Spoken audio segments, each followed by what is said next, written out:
Perkenalkan, nama saya Tasya Fahri dengan nomor NPM 022722111183. Mahasiswa Program Studi Akuntansi Fakultas Ekonomi dan Bisnis Universitas Khairun Ternate. Pada video kali ini saya akan menjelaskan mengenai seminar proposal saya dengan judul Pengaruh Fraud Pentogen dalam Mendeteksi Financial Fraud pada perusahaan makanan dan minuman yang terdaftar di Bursa Efek Indonesia pada tahun 2022 sampai 2023. Latar belakang. Laporan keuangan merupakan instrumen yang penting untuk aktivitas perusahaan.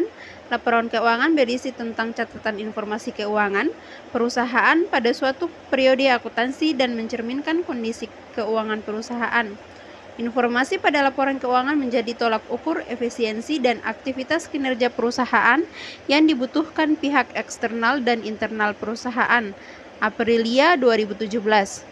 Namun, saat ini laporan keuangan yang disajikan oleh perusahaan dengan tujuan untuk membantu para pemakai informasi keuangan terkadang salah saji. Hal ini disebabkan adanya perubahan, pemalsuan atau pemanipulasian dalam catatan akuntansi dan menjadi permasalahan sering dalam pasar dan perekonomian. Selanjutnya, rumusan masalah. Ada 5 rumusan masalah. Yang pertama, apakah tekanan berpengaruh signifikan terhadap kemungkinan terjadinya financial fraud? Yang kedua, apakah kesempatan berpengaruh signifikan terhadap kemungkinan terjadinya financial fraud? Yang ketiga, apakah rasionalisasi berpengaruh terhadap kemungkinan terjadinya financial fraud? Yang keempat, apakah kompetensi berpengaruh signifikan terhadap kemungkinan terjadinya financial fraud? Dan yang kelima adalah arogansi. Apakah arogansi berpengaruh signifikan terhadap kemungkinan terjadinya financial fraud? Tujuan penelitian. Yang pertama, untuk menganalisis pengaruh tekanan terhadap kemungkinan terjadinya financial fraud. Yang kedua, untuk menganalisis pengaruh kesempatan terhadap kemungkinan terjadinya fraud. Yang ketiga, untuk menganalisis pengaruh rasionalisasi terhadap kemungkinan terjadinya financial fraud. Yang keempat, untuk menganalisis pengaruh kompetensi terhadap kemungkinan terjadinya financial fraud. Dan yang kelima, untuk menganalisis pengaruh arogansi terhadap kemungkinan terjadinya financial fraud. Dan untuk manfaat penelitian ada 3, yaitu yang pertama manfaat teoritis, yang kedua manfaat kebijakan, yang ketiga manfaat praktis.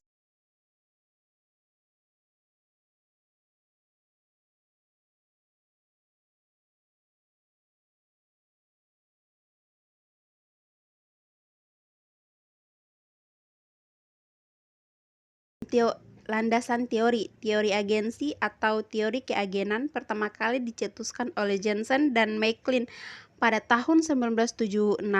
Jensen menjelaskan adanya hubungan kerjasama antara pihak pemegang saham sebagai prinsipal dan manajemen sebagai agen. Hubungan agensi ada ketika salah satu pihak, dalam hal ini adalah pemilik perusahaan atau pemegang saham, menyewa orang lain, yaitu manajemen perusahaan, untuk suatu jasa dan para prinsipal mendelegasikan wewenang kepada agen untuk membuat keputusan. Jensen 1976. Teori fraud. ACFE mendefinisikan kecurangan fraud sebagai tindakan penipuan atau kekeliruan yang dibuat oleh seseorang atau badan yang mengetahui bahwa kekeliruan dapat mengakibatkan beberapa manfaat yang tidak baik kepada individu atau entitas atau pihak lain. Kecurangan juga merupakan suatu perbuatan dan tindakan yang dilakukan secara sengaja, sadar, tahu, dan mau untuk menyalahgunakan segala sesuatu yang dimiliki secara bersama. Misalnya, sumber daya perusahaan negara demi menikmati pribadi dan kemudian menyadukan informasi salah untuk menutupi penyalahgunaan tersebut. Jelina tahun 2018. Selanjutnya, pengembangan hipotesis. H1, tekanan berpengaruh signifikan terhadap financial fraud. H2, kesempatan berpengaruh signifikan terhadap financial fraud. H3, rasionalisasi berpengaruh signifikan terhadap financial fraud. H4, kompetensi berpengaruh signifikan terhadap financial fraud. Dan yang terakhir, H5, arogansi berpengaruh signifikan terhadap financial fraud. Metode penelitian, jenis dan pendekatan penelitian. Metode penelitian yang pertama, jenis dan pendekatan penelitian. Jenis data yang digunakan dalam penelitian ini merupakan data kuantitatif, sedangkan data yang digunakan dalam penelitian ini adalah data sekunder, yaitu dengan penelitian ini berupa laporan keuangan melalui media elektronik. Data yang dibutuhkan dalam penelitian ini berupa laporan tahunan perusahaan, makanan dan minuman yang terdaftar di Bursa Efek Indonesia pada tahun 2022 sampai 2024. Data dari situs Bursa Efek Indonesia yaitu www.idx.co.id dan www.idbfinancial.com. Yang kedua, populasi dan teknik pengambilan sampel. Populasi dalam penelitian ini adalah seluruh perusahaan makanan dan minuman yang terdaftar di Bursa Efek Indonesia atau BEI selama periode tertentu, yaitu 2022 sampai 2024. Teknik pengambilan sampel yang digunakan adalah purposive sampling, yaitu teknik pengambilan sampel berdasarkan kriteria tertentu. Jelin 2018.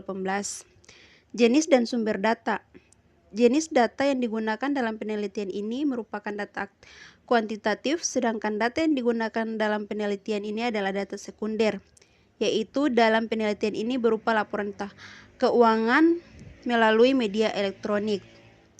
Yang keempat, teknik pengumpulan data.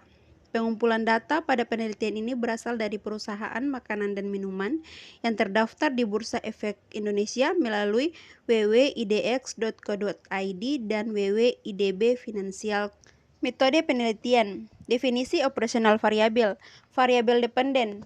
Tekanan diukur melalui perubahan return on asset atau ROA dan leverage ratio yang menggambarkan tekanan keuangan yang dialami perusahaan. Yang kedua, kesempatan diukur dengan rasio pengganti auditor dan rasio piutang terhadap penjualan yang mencerminkan lemahnya pengawasan internal dan kompleksitas industri. Yang ketiga,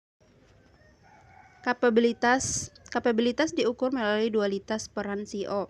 Jika CEO juga menjabat sebagai komisaris dan lama jabatan CEO mengidentifikasikan kemampuan individu untuk melakukan dan menyembunyikan fraud.